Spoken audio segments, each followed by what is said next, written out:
Ya bang, nyanyi dulu bang. The Champion. Ntar yang ikutan aja, yang klubnya nggak ikutan nggak bisa ikutan. The Champion. Ngapain harus bang. nyanyi? Oh abang juga enggak ya? Real Madridnya belum menang. Lu parah banget. Dia kan dualisme, dan Real Madrid ada Arsenal, harus imbang, nggak Gue boleh. orangnya ini serius. Gue orangnya serius. Tadi maksud gua abang suara 2, gua suara 1. Oh, gue nggak ada suara sumbang gue di sini. Gue juga kaget nyanyi apaan, nggak ada di skrip juga. Lu gimana janjiannya? Nggak cocok lu. Tadinya gua mau ngeledekin dia kan dia klubnya kagak ini. Dan lu lupa dia juga ada. Dia klubnya. juga, gua Wah, lupa. gimana? Positif di bawah Thomas Tuchel, dan juga tadi malam menang, dan yang kita perlu highlight satunya adalah dua pemain termasuk Timo Werner yang akhirnya mencetak gol setelah terakhir kali kalau nggak salah bulan November.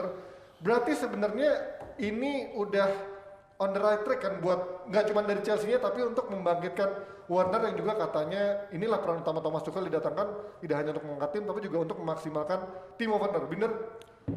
Kalau right track kita belum bisa bilang sekarang right track. Masih terlalu cepat ya? Karena baru berapa game, belum juga 10 game kan. Oke. Baru 5 bang. Ya baru 5 total baru 5 game. Tapi ini adalah ideal start. Jadi ini adalah start yang ideal kalau menurut gue. Jadi pada saat Chelsea sebelumnya mengalami turbulensi, kan ada yang datang menyelamatkan situasi itu. Siapa? Thomas Tuchel. Ya kenapa sekarang bisa kita bilang menyelamatkan? Karena terlihat dari 5 game nggak terkalahkan, kemasukan golnya cuma sekali kan? Itu lawan Sheffield United. Dan defense mereka yang merupakan weakest point sudah bisa dibenahi. Dan dia memakai pemain-pemain yang sebelumnya jarang diandalkan oleh Frank Lampard kecuali Thiago Silva.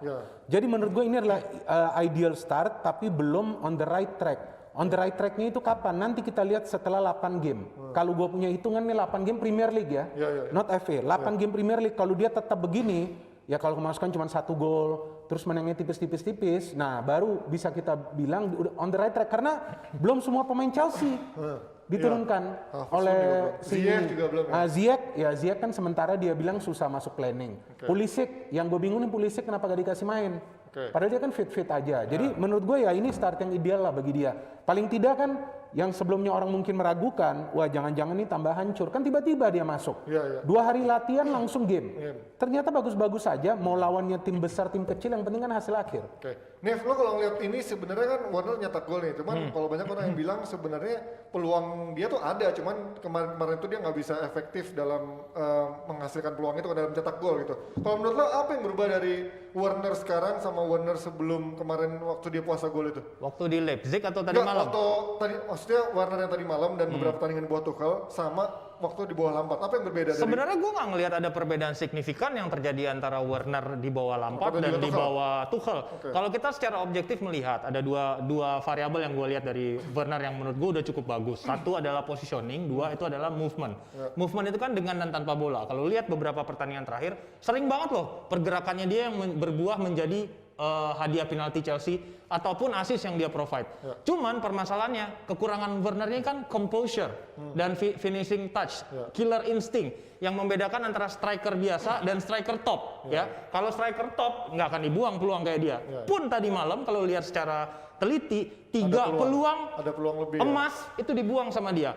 Tapi ini yang gue bilang berkali-kali, kenapa Werner ini dalam cycle yang buruk. Cycle dalam buruk itu dalam ya nggak hoki lah. Terus timnya juga lagi nggak bisa ngangkat dia kan. Confidence-nya jadi turun, Ji. Ketika confidence lu turun, lu jadi extra touch, jadi grogi, jadi killer instingnya hilang. Dan ini harus segera diputus. Dan gue bilang kemarin, caranya ya lu ambil penalti biar confidence lo naik. Tapi kan kejadiannya ketika penalti terjadi untuk Chelsea, penendangnya bukan dia karena di FA Cup dia gagal. Gitu kan? Akhirnya Jorginho, ini juga harinya Jorginho atau pemain lain yang mengambil di situ. Dan itu tidak bisa dilakukan. Dan gue bilang lagi, kalau lu nggak bisa ambil penalti, ya lu lakukan scrappy goals. Yang penting lu bikin gol. Nah, itu terjadi tadi malam dengan ya kalau lu lihat golnya hancur-hancuran lah gitu maksud gue kan, yang penting bikin gol. Iya, tapi yang penting menurut gue sekarang dia memutus cycle itu 1000 menit pertandingan dia tidak mencetak gol dan sekarang dia sudah buka puasa dan harusnya ini menaikkan level of confidence-nya dia. Oke, selain Werner juga ada satu nama lagi yang Kovacic ini semakin diandalkan di eranya Tuchel ya, walaupun kemarin sempat di zamannya Lampard dibilang ini pemain kenapa masih dipakai sih, kontribusinya nggak jelas gitu kan, cuman lari-lari, menyerangnya kurang, defense juga kurang. Kalau menurut kalian ini pemain punya added value apa untuk di formasinya skuadnya Thomas Tuchel sekarang ini dibandingkan sama eranya Lampard? Gimana Binder?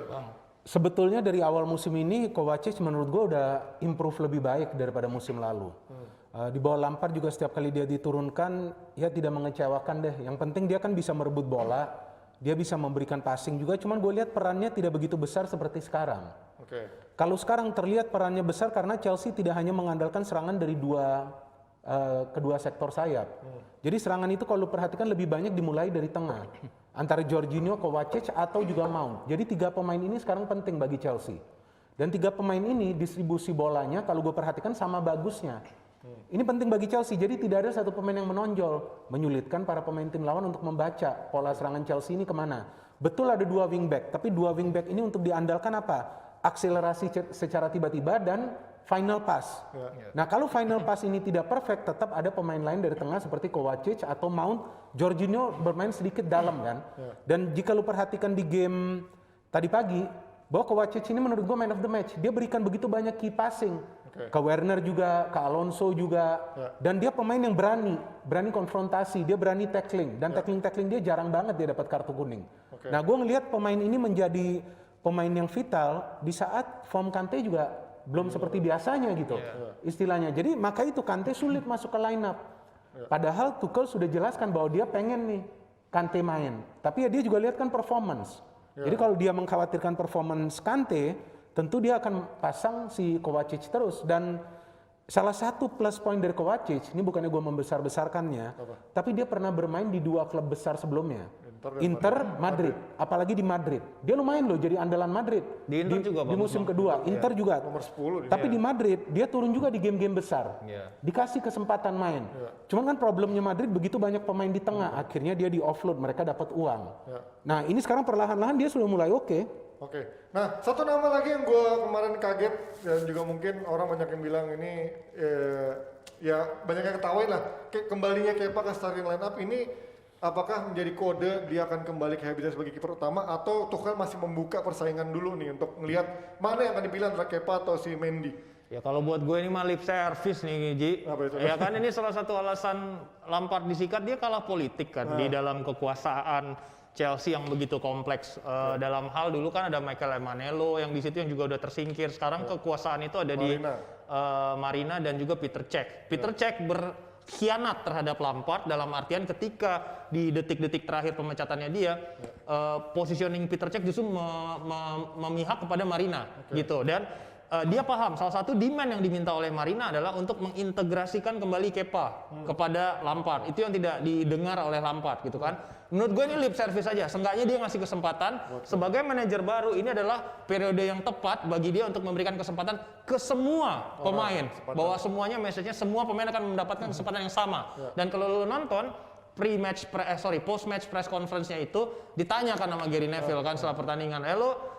Masang Kepa di sini. Apakah ini menandakan bahwasannya lo ngedrop Mendy sebagai kiper utama lo? Enggak, dia langsung konfront di situ. One thing that you need to have clear, dia bilang bahwasannya kiper utama gue tetap Mendy. Gue memasang Kepa di sana karena gue membutuhkan dia untuk mendapatkan level of confidence. Dia harus menjadi confidence dan match fitness gitu. Karena udah 2 pertandingan beruntun, dia berarti clean sheet. Di cup competition dia clean sheet, hari ini di liga clean sheet. Dan penting diturunkan di home game, dia bilang gitu. Sesimpel itu aja sih Ji menurut gua. Lip service ini mah. Binder ngelihat ini persaingan Kepa dan Mendy apakah menurut Binder akan terbuka lagi atau ya memang tadi seperti yang pertama kita harus pahami bahwa Tuchel kan masih mempelajari nih pemain-pemain Chelsea seperti apa sih permainannya. Jadi pada saat dia turunkan Kepa di game Barnsley, memang Kepa ada melakukan beberapa save sih yang berbahaya dari peluang-peluang Barnsley. Jadi saya kira dia kasih kesempatan kedua bagi Kepa. Oke, coba lu main lagi. Dan dia juga mulai mengantisipasi, mana tahu kalau Mendy cedera nanti seperti apa. Kalau Kepa lama gak main, ya kan dia kehilangan touch-nya kan bisa saja kiper begitu, kecuali kiper yang sudah veteran. Nah itu kan beda kan istilahnya. Seperti beberapa klub naruh penjaga gawang yang benar-benar sudah usianya 35, 36 hanya betul-betul standby. Ya udah kapan dibutuhkan mungkin semusim main 2 atau 3 kali saja. Tapi menurut gua Tuchel memainkan Kepa bukan hanya untuk level of confidence, tapi juga nunjukin ke Mendy. Posisi lu juga gak aman gitu loh. Artinya semua pemain harus perform setiap saat. Dan lu lihat benchnya dari Chelsea. Pemain-pemain mahal mereka ada di bench sebagian. Betul kan? Gak turun. Nah, mana Havertz, mana Ziyech? Gak diturunin. Jadi Tuchel memberikan sebuah sinyal bahwa I am the boss. Ya kan? Gua nggak mau dulu nih kalian main sampai kalian nih benar-benar bisa improve. Improve itu kan juga tidak harus on the game. Mungkin dari latihan dia sudah ngelihat, oh ini ada kurang. Jadi ini semua menurut gue sekarang Tuchel ini lagi main seperti Cywar lah dengan para pemainnya. Bahwa gue nih bosnya, lu lihat gue mainin Kepa gak kemasukan gol. Dia mainin Christensen bagus. Kaget gue Christensen bisa bagus. Iya. Ya ini untuk melihat rasa Maksudnya lapar oke. ya. Walaupun lawan Barnsley dia gak bagus-bagus banget, tapi oke, kemarin tuh dia bagus. Orang pasti alasan timnya lawannya Newcastle. Ya tapi mereka lupa banyak klub-klub lain juga lawan klub-klub papan bawah kalah di kandang sendiri. Arsenal, Liverpool, MU. Jadi menurut gue ini progresnya sudah ideal, tinggal bagaimana dipertahankan. Nah gue hanya ingin ngelihat bagaimana dia bisa improve selain Werner. Kalau menurut gue belum lah, Werner belum improve, masih sama aja. Dia miss begitu chance. Havertz, Ziyech sih menurut gue berat.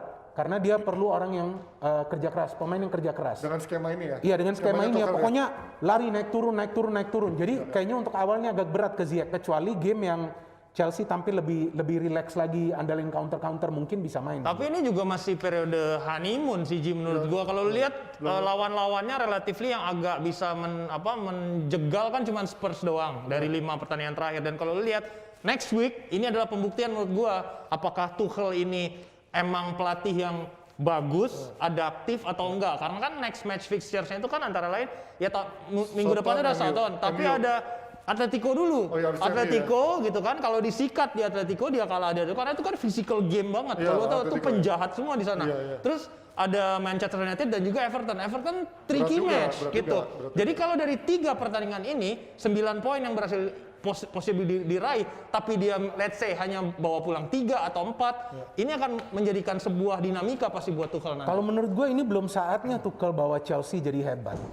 Kalau dia mau kalah pun di Champions, menurut gua gak ada masalah bagi dia. Bagi dia loh ya, menurut gua ini dari manajemen. Yang pertama dia baru. Kedua pemain-pemain yang dibeli belum berkembang. Mana bisa dalam 2-3 minggu dia langsung membuat performance mereka tiba-tiba bagus. Kalau tiba-tiba bagus, Havertz, Ziyech sama Werner, berarti they had problem with Lampard. Betul dong? Artinya mereka ini bermasalah sebelumnya dengan Lampard, nggak mau main bener nih. Nah menurut gua, Tuchel sekarang targetnya apa? Bawa menang dulu. Mau gue lawan klub papan bawah, papan tengah, yang penting gue menang.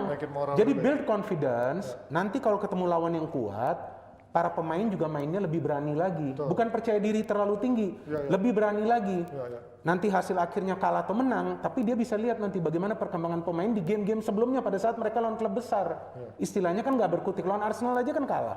Padahal Arsenal sebelum lawan Chelsea belum menang. Iya benar. Ya memang semuanya gara-gara Arsenal lah. Iya betul kan, lu lihat Arsenal yang bikin Lampard bermuara di Arsenal. Lah sejak Arsenal kalahin Chelsea, susah kan dia menang? Susah. Yang ada Arsenal yang mulai naik, walaupun cuma di urutan 10. Susah tidur Ya ya. gue bingung, banyak fans Arsenal DM gue menang, gue oke aja, karena pas gue lihat klasmen, nomor 10 bos, 10 atau 9 tuh? Tersemat Ji. 9 ya?